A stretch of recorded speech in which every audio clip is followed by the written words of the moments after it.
What felt like eternity spanned 3 years, 5 months, and 20 days.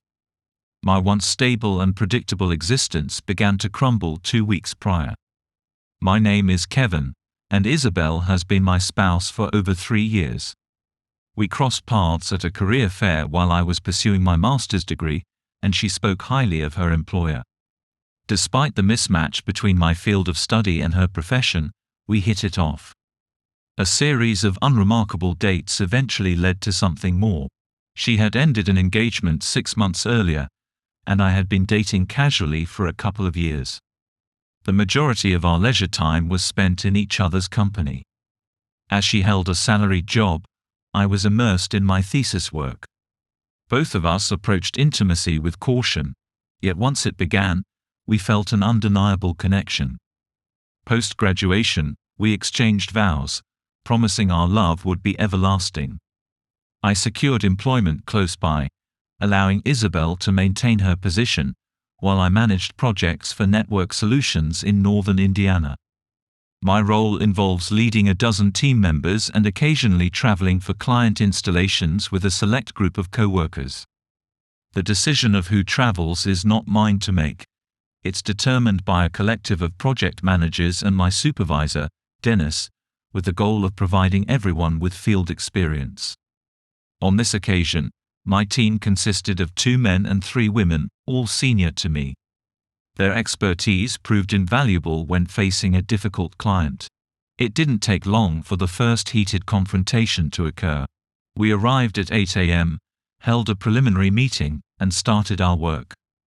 By mid-morning, their so-called expert clashed with Lisa, one of my competent team members. I stepped in to mediate the situation with their site manager. Shaken by the encounter, Lisa was given time to compose herself in the coffee room. However, the incident repeated itself post-lunch, leading to their expert being sent home and Lisa being excused to the hotel, although she did rejoin us for dinner. Later, I suggested a run in the park, which Lisa alone accepted. During our jog, she proposed an escape together, but I reminded her of our company's fraternization policy. Back in my hotel room, I found myself puzzled by our exchange. I spoke with Isabel that night but omitted Lisa's proposition. Lisa's dissatisfaction with my authority had previously manifested as disrespect. The following morning, I checked in with Lisa, who assured me she was fine. Thankfully, the day proceeded without incident. Their expert remained skeptical but controlled his temper. My team and I enjoyed dinner, and later, a disruptive hotel guest caused a commotion. That night, I opted to jog solo, called Isabel, and settled in to watch the news at 10 p.m. A knock at my door later revealed Lisa, dressed in her coat. I greeted her and sensed a shift in her demeanor as she expressed a desire to show me something, which turned out to be an inappropriate display of her body. I urged Lisa to get dressed and suggested she return to her room, expecting to see her the next day. She left with a feigned sad expression and a smile. Recognizing the gravity of the situation, I emailed Dennis to request a private discussion about Lisa. The next day, I reiterated my concern to Lisa, who maintained her composure. Despite her professional competence, her actions were increasingly peculiar. Dennis eventually replied to my email, agreeing to meet upon my return. The remainder of the trip passed without further issues. Back at the office, Lisa's demeanor was as curt as ever. I hoped the odd events of those 2 nights were behind us. On Sunday evening, however, I received an unexpected text from Lisa filled with explicit content and emoticons. Having not seen her since our flight on Friday, it seemed she had accidentally sent a message intended for someone else. I chose not to reply and planned to address it with her the next day. The thought of Lisa having a lover seemed improbable, much like the idea of myself in such a situation. When I mentioned the text to Lisa, she denied sending any messages the night before. I decided not to push the matter, as she was engrossed in troubleshooting and I had a busy schedule. On Tuesday night, Lisa sent another message, this time with a selfie, asking if our closeness could improve, accompanied by romantic emoticons. I reminded Dennis of our pending conversation via email. He apologized for the delay and rescheduled for the following Monday. Lisa called in sick on Wednesday, and with Dennis out of town, I had to postpone confronting her. My day proceeded as usual until I was assaulted while getting into my car, resulting in my hospitalization. The police informed me that Terry, Lisa's husband, had mistakenly believed I was involved in an affair with her. He had assaulted me violently, resulting in a concussion, 2 fractured ribs, a hernia, and a broken hand. Terry had left behind copies of Lisa's explicit texts and photos, altered to conceal the explicit material, beside me while I was unconscious. Regrettably, he had also given these copies to Isabel. Isabel picked up the initial call and expressed her desire for me to suffer a painful death. After spending the night in the hospital for monitoring, Isabel wouldn't pick up her phone. On Thursday, I returned home by taxi, but Isabel still refused to speak to me. To avoid going hungry, I decided to order pizza on Friday. Despite being in pain, I made my way to work. Later that afternoon, I found out I had been put on paid leave because of a complaint Terry had filed. My hearing was scheduled for Monday, coinciding with Dennis's return. Upon arriving home, I noticed Isabel was dressed in a suggestive manner. I confronted Isabel about her outfit, expressing my astonishment at her early return and referencing the note she had left. She informed me that she was going on a date and I cautioned her against it, stressing the permanent repercussions. She accused me of hypocrisy, maintaining her innocence against her husband's jealous accusations. She insisted that he had confused her with someone else and that she hadn't compromised our marriage. She dared me to present evidence, denying any involvement with the texts and photos in question. She proclaimed her absolute innocence, unable to believe the situation. She hinted that she might not return that night and advised me not to wait up for her. I repeated my warning, but she ignored it, effectively setting the stage for the end of our marriage. She admitted she planned to date a co-worker as retribution for what she believed I had done. Her note reflected this sentiment, depicting me as worthless and expressing her intent to enjoy herself. After our dispute, I struggled to find comfort but was unable to do so. I left a note for Isabel, stating that something was seriously wrong, and I went to the emergency room. It was 6 p.m. on Friday when I arrived at the hospital. The hospital tests showed I had a ruptured spleen, and my brother was contacted as my emergency person. They performed surgery to repair the spleen and then closed up the incision. I awoke to the sound of beeping and humming, drifting in and out of consciousness, until I was in a room bathed in sunlight. Following the diet recommended by the doctors, I sat and reflected on my current predicament. My contemplation was interrupted by the buzzing of my cell phone. Despite not recognizing the number, I answered the call. The caller accused me of being reckless, claiming that I had been with her again the previous night. I defended myself, explaining that Terry had mistaken me for someone else, as I had been hospitalized since 6 p.m. the night before. After a pause, I reiterated that I had only been to the gym at 8 p.m. and was gone for just an hour. Terry brought up a text from that morning, which mentioned our supposed intimate encounter. I clarified that I had been in surgery at that time and was still at University Hospital in room 612. I reassured Terry that I wasn't going anywhere that day and that we needed to resolve this misunderstanding. I promised to meet with her shortly. Checking my messages, I discovered a text from Lisa boasting about our supposed intimacy the previous night, which was so intense that a nurse had to check on her. Overwhelmed, I felt the urge to ask for something to end the ordeal. She left, promising to return to change my bandages. As soon as the nurse departed, Isabel walked into my room, still provocatively dressed, and inquired about my well-being. I assured Lisa that I was all right and requested that she leave, as I didn't want her there. She begged to stay, explaining that she was concerned and had rushed over after reading my note. I told her that by not coming home, she had effectively ended our marriage, and I insisted she leave. My raised voice prompted the floor nurse to check if everything was all right. I asked for her help to have Isabel escorted out, which eventually required security intervention. I tried to make sense of Lisa's motives, wondering if it was an act of vengeance. I pondered whether it was due to my rejection of her advances or because I was her boss. It had to be one of those reasons, or perhaps she had confused my phone number with someone else's. Isabel called my cell to declare our marriage over and demanded that I leave her alone. I countered, accusing her of infidelity and rejecting her self-righteous stance. She insisted she was right, affirming her innocence and declaring our relationship finished. I ended the call, and she followed up with a text message suggesting we needed to talk. I refused, telling her to either move her belongings out or to leave mine by the door. She questioned the depth of our relationship, asking if I had considered us soulmates when I sought revenge. I shot back, questioning if she had thought the same while with her lover, expressing my lack of need for such turmoil.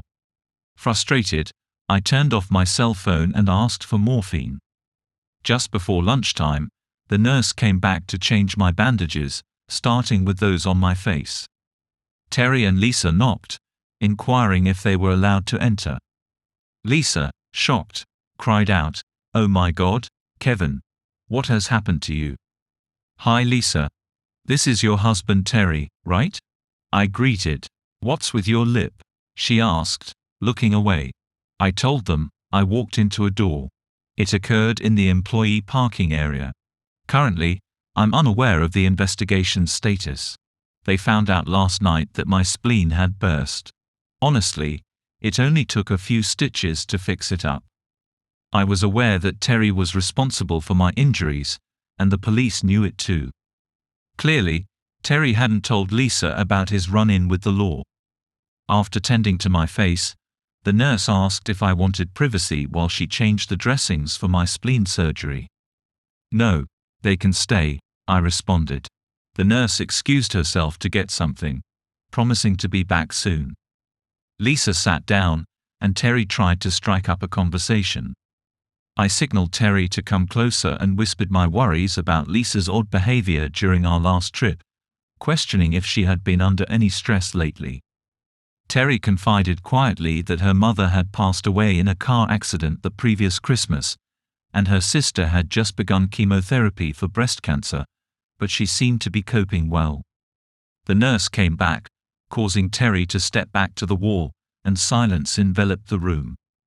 Isabel barged in, furiously yelling at me and Lisa.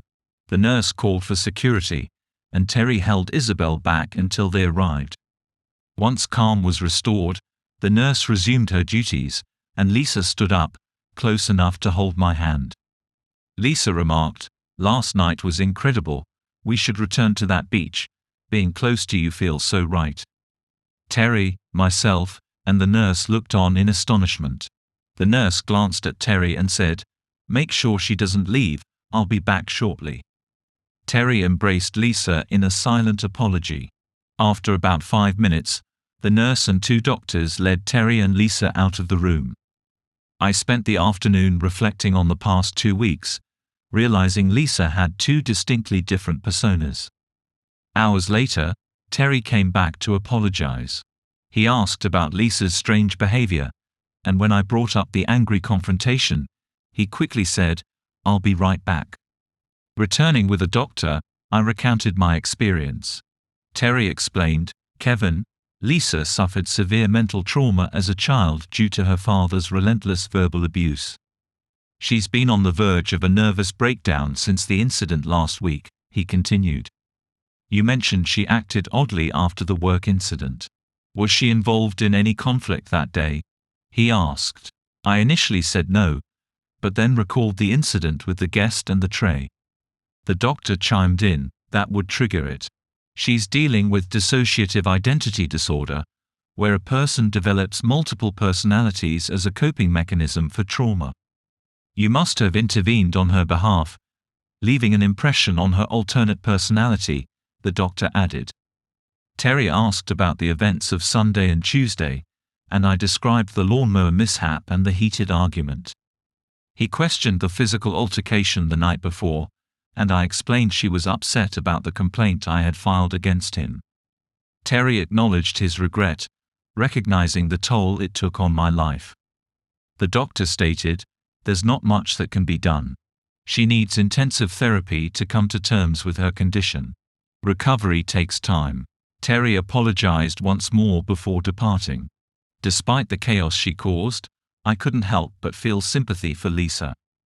They told me I could go home by Sunday noon if the night passed without incident.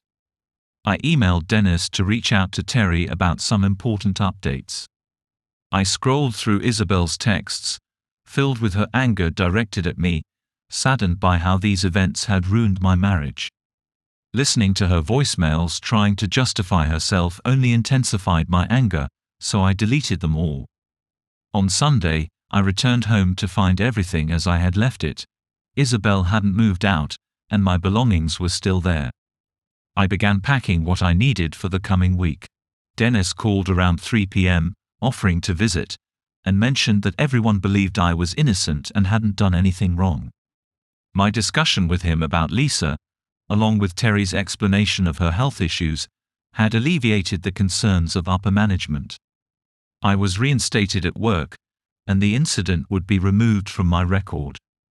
Lisa was put on unpaid leave. As I placed the final bag in my car, Isabel arrived, accusing me of planning to flee and calling me a coward.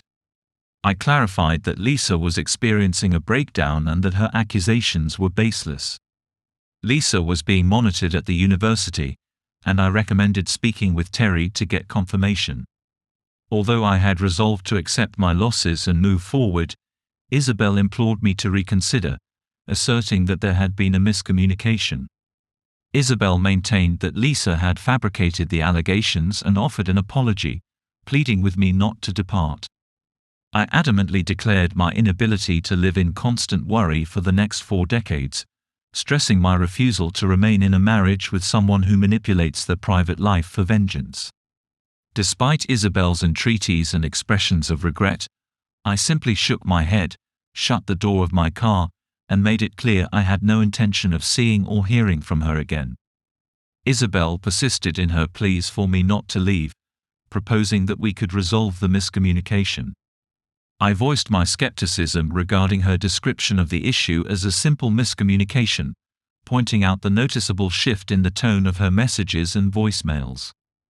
Although I had hoped for a peaceful divorce, the judge mandated counseling sessions, swayed by Isabel's declaration of her desire to avoid divorce.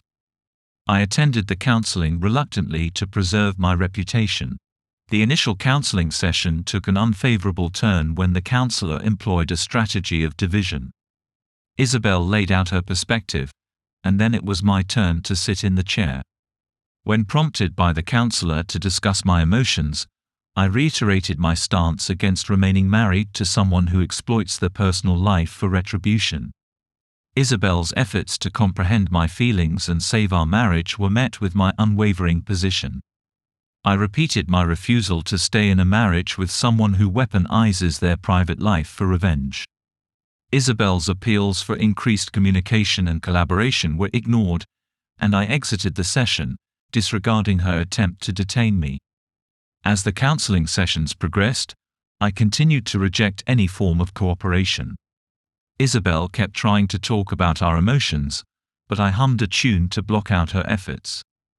Despite the counselor's attempts, the sessions only intensified our estrangement. After fulfilling the court-mandated sessions, my lawyer informed me that we were required to appear before the judge. The judge approved the divorce petition, recognizing the irreparable state of our relationship. Isabel's relentless pursuit persisted even after the divorce was finalized, with her waiting for me post-work and coincidentally meeting me at the supermarket. I chose not to justify her behavior, and her text messages inviting me on dates were met with my resistance. Eventually, I found a tactic to diminish her persistent advances. I informed Isabel that my future wife would prefer she ceased communicating with me in response to her invitation for a date.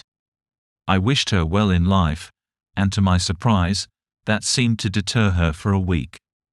When she asserted that I wasn't married, I clarified that I never claimed to be, but that would be the response from my future wife when I do get married. I urged her to move on, stating that I had done so, though her persistence made me wary of potential difficulties in my search for another partner. As I delve into the dating world, it's clear that I lack proficiency in it. Despite my attempts, no one I've met thus far compares to the image I had of Isabel, but I'm not in any hurry.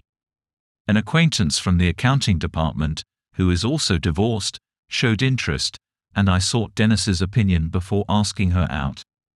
After a couple of dates, she indicated she was interested in a friends with benefits arrangement. The morning after our first night together, Isabel sent me a message.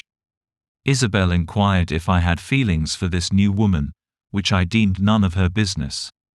In response, I tersely informed her that my personal feelings were not her concern and admitted that I still had feelings for her. I added a brief apology and ended the conversation, acknowledging it was too little, too late. In my mind's eye, I envision you all witnessing my downfall unfold on Dateline. Lisa resumed her job and was assigned to a different manager's supervision. I make a concerted effort to steer clear of her. She hasn't engaged in any odd behavior since. The police didn't require my cooperation to convict Harry, as the security footage provided all the necessary evidence. I did, however, appear at his sentencing to request leniency from the court. He received a suspended sentence but still carries a felony record.